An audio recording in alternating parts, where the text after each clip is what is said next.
El tema de hoy, de la charla de hoy, es sobre el agua. Elegí este tema por un motivo particular, que lo voy a contar al final de la charla, ¿sí? El por qué me gustaba este tema para charlar hoy. Y lo que voy a hacer es contarte una historia, ¿tá? Te voy a contar una historia real. Después va en vos cómo resuena esa historia, si te parece que es algo interesante, algo de creer o algo que cuesta como creer o no, porque están buenísimas todas esas opiniones y todas esas maneras de interpretar esta historia que voy a contar. Arranquemos por la pregunta, ¿qué es que el agua tenga memoria? ¿Tá? ¿Qué es que el agua tenga memoria? Esto se explica así. Imaginemos que tenemos una taza de té, ¿tá? Una taza de té de, por ejemplo, de manzanilla, ¿tá? Toda esa agua tiene en su interior las propiedades de esta planta.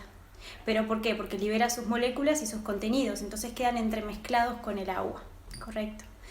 Ahora, si yo agarro una cuchara de esa taza de té que tiene propiedades digestivas y antiinflamatorias, agarro una cucharadita, tomo esa agua de té de manzanilla y la coloco en una taza de agua nueva y la mezclo.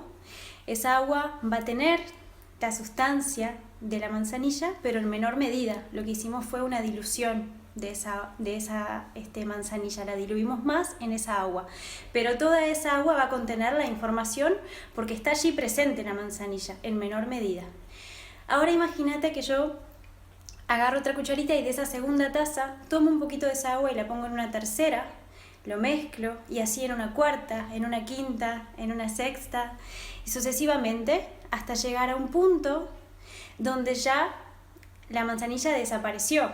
Hicimos una dilución que es pasando lo que se llama un número de Avogadro, no importa, pero una dilución a un punto donde químicamente tenemos agua, solo agua, no queda nada de restos de manzanilla, pero físicamente en esa sustancia hay una memoria de lo que tuvo anteriormente, ¿sí? Conserva en esa agua las memorias de las propiedades de la manzanilla anterior.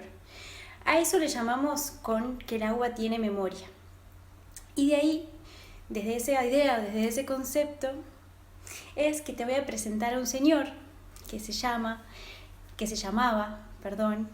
Jacques Benveniste, un francés del sur de París, científico, con un buen prestigio a nivel científico, estudiaba temas de enfermedades, de respuesta inmune del cuerpo con distintas enfermedades. El señor estaba bien posicionado a nivel académico y científico, pero se empezó como a interesar por estos temas de la medicina alternativa y más que nada por el tema del agua y de la memoria del agua, y crea un experimento que lo publica en una de las mejores revistas a nivel científico que uno puede aspirar.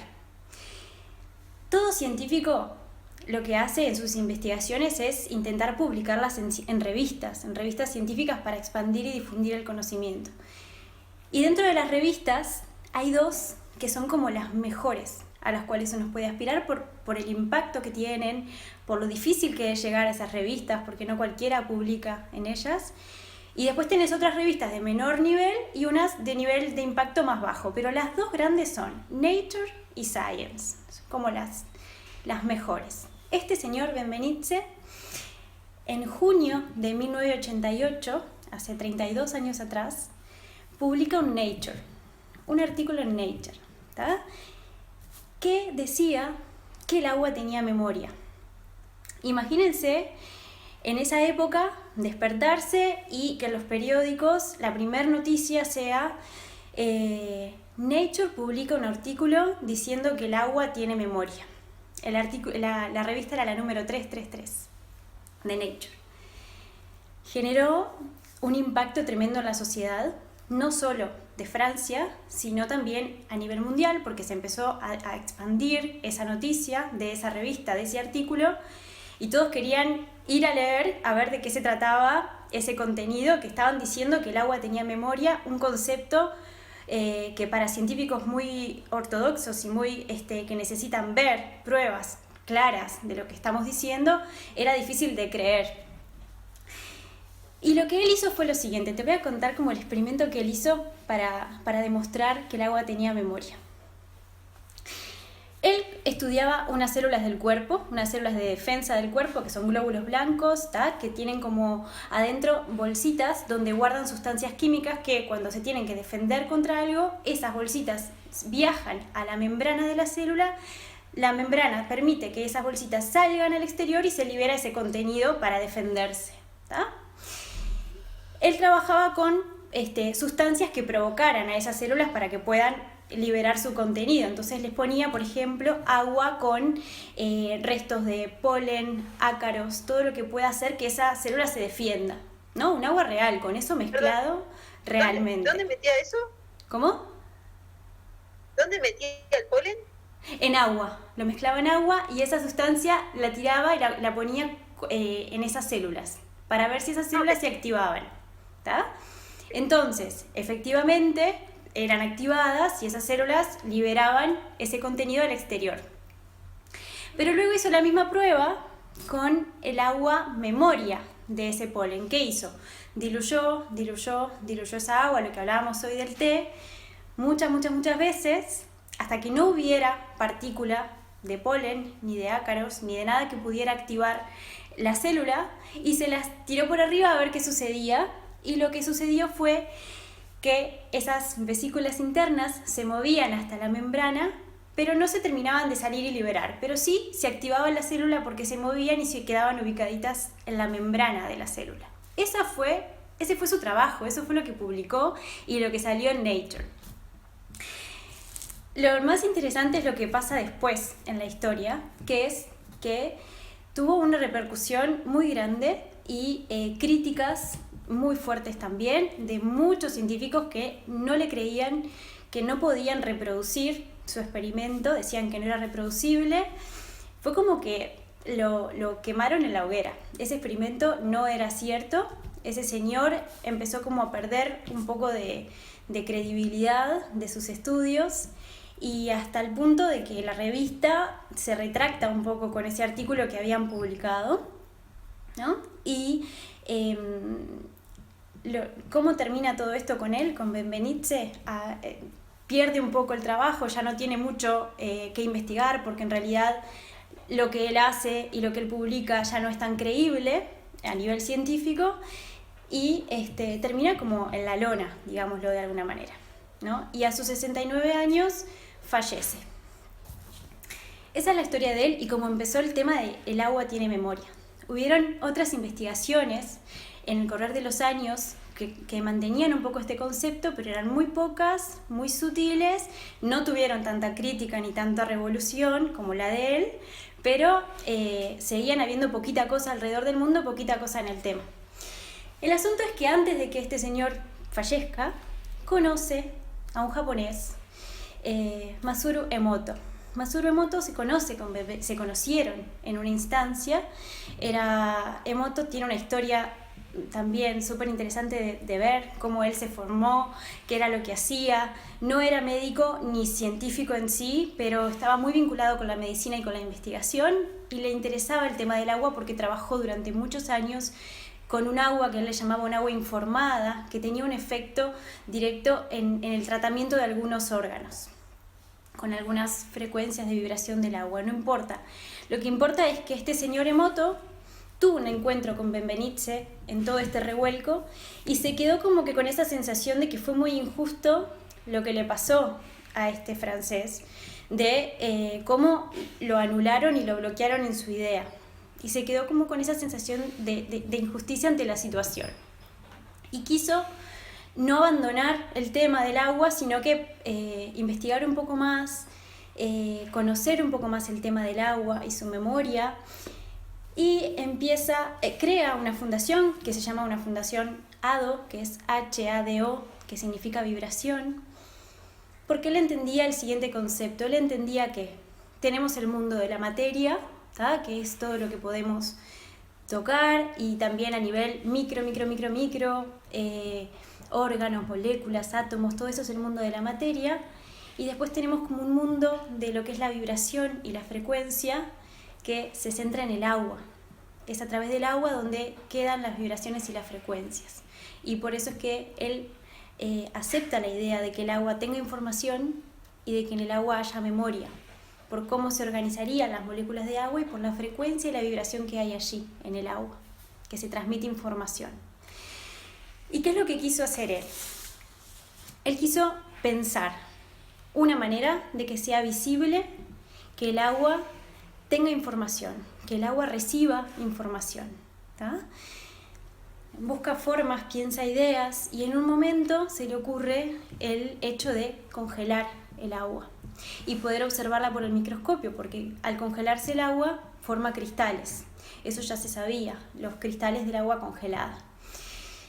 Y claro, entonces busca muestras de agua, tenía colegas que le trajeron agua de distintas partes del mundo, de distintos lugares, le traen muestras en un frasquito de plástico de agua de distintas partes, pero lo congelaba en el freezer de su casa y cuando lo iba a ver al microscopio se descongelaba el agua y ya perdía la forma del cristal.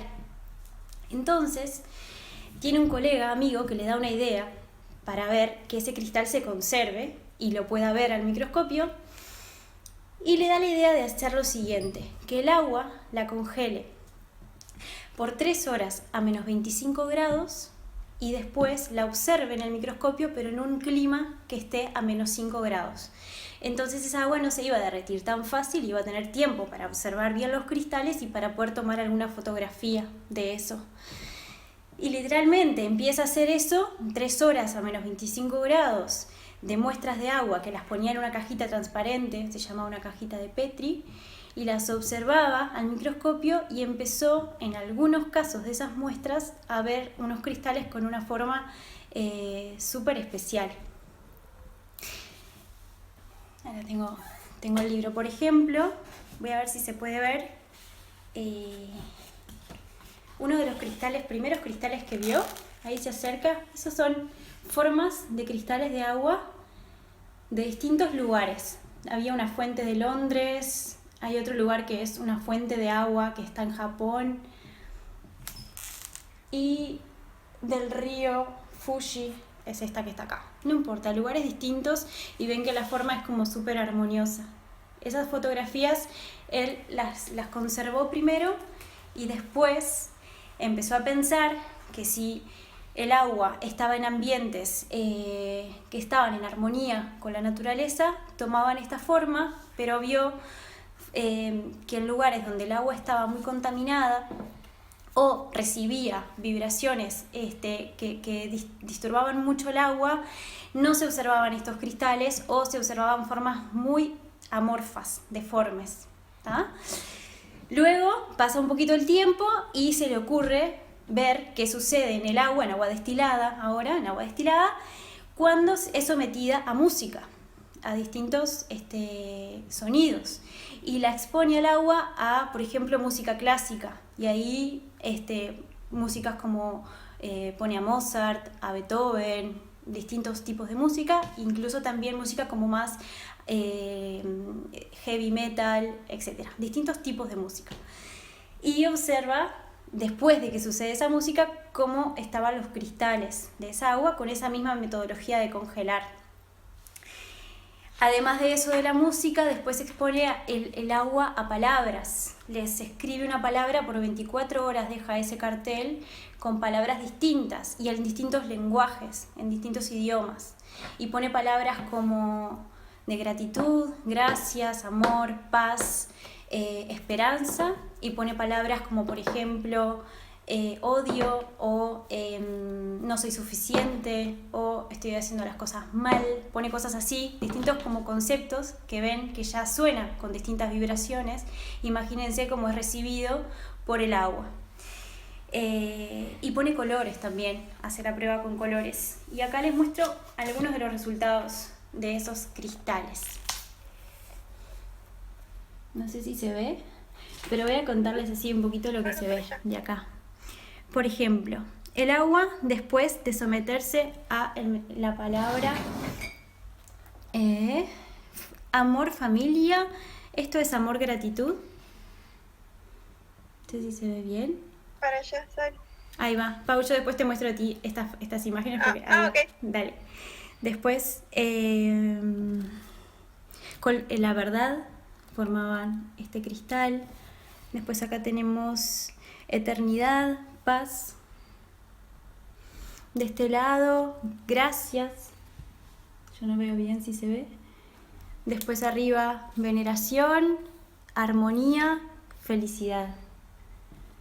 Esas son las imágenes que él publica en 1999 en un libro que se llama Los mensajes del agua o las memorias del agua, algo así. Y te voy a mostrar unas fotos de aguas con formas más deformes. No son los cristales cuando se sometían a las palabras, pero tenían algo muy parecido a esto que no tiene forma. Frente a las palabras como con otra vibración más, digamos, negativa, entre comillas.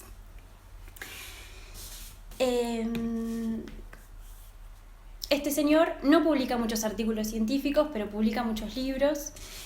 Y busqué dentro de lo que es la ciencia qué artículos tenía, y además tiene uno donde habla de esto de los mensajes, de las palabras, de los colores y de la música, y tiene otro que no es un artículo, es como una especie de algo cortito que habla de un experimento que hizo con intenciones también frente al agua, y agarró un grupo de gente, hicieron que tengan una intención de gratitud para un agua que estaba lejos de ese lugar, y después observó esa agua y vio un efecto parecido y intentaba que no la vea solo él, sino que invitaba a personas que no tuvieran nada que ver con el tema para que observen, por si su visión estaba muy sesgada, para que también observen a ver si veían esos cristales. Y bueno, ya te conté la historia. Ahora voy a contarte como la conclusión final de este tema. Más allá de que creamos o no en estos experimentos, en estas imágenes, en estos efectos de lo que tiene las palabras con el agua, o la vibración que capta el agua, o la memoria del agua, es claro que nosotros somos un 80% agua, un 70, un 80% agua, somos la mayoría de nuestros seres agua. Y si esto es así, ¿qué impacto le estamos haciendo a nuestras aguas con lo que nos decimos, con las palabras que nos decimos a nosotros mismos y también con lo que decimos a los demás? Estamos generando ondas de vibración que están quedando en esas aguas internas, y también en lo que transmitimos hacia afuera, nuestras intenciones de lo que hacemos, las intenciones que tenemos para con el otro, las palabras que usamos, y somos un sistema abierto. Nuestro ser, nuestro cuerpo es un sistema abierto.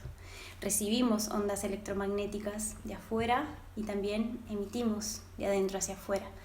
Eso está súper verificado y de hecho se siente, por ejemplo, cuando las ondas están cerca, cuando estamos frente a radiaciones de mucho celular y demás, que buscamos a veces como otros espacios, necesitamos ir más a espacios con otra vibración, y ahí es que nos vamos a la naturaleza y tratamos de cambiar un poco de ambientes. Con todo esto también del tema coronavirus y pandemia, hubo una idea de una nueva como radiación electromagnética en el espacio. Y bueno, para ir como redondeando y como mensaje, yo creo que desde mi parte me interesaba este tema y contar un poquito la historia, simplemente para ser conscientes de eso, que en nuestras aguas queda esa vibración, esa información, y que por lo tanto seamos más conscientes de eso, a lo que nos exponemos, a la información de la que estamos permanentemente exponiéndonos, y de lo que nos decimos, de los mensajes hacia adentro, y eso de que si una palabra por 24 horas ya cambia la estructura del agua, estamos a tiempo de ir como limpiando y mejorando esas intenciones también, o esas palabras. Bueno, voy a ir terminando por acá. Si queda alguna pregunta, me la escriben por ahí y yo después si la sé la respondo y si no busco la respuesta y si no está la respuesta no tengo ni idea. Pero voy a ir redondeando por acá y espero que te haya gustado esta charla, este encuentro. Muchas gracias por el tiempo, por la escucha y nos vemos pronto. Namaste. Gracias. Beso. Pauli, ahora estamos contigo solas. Ah, bueno. Pilar, no.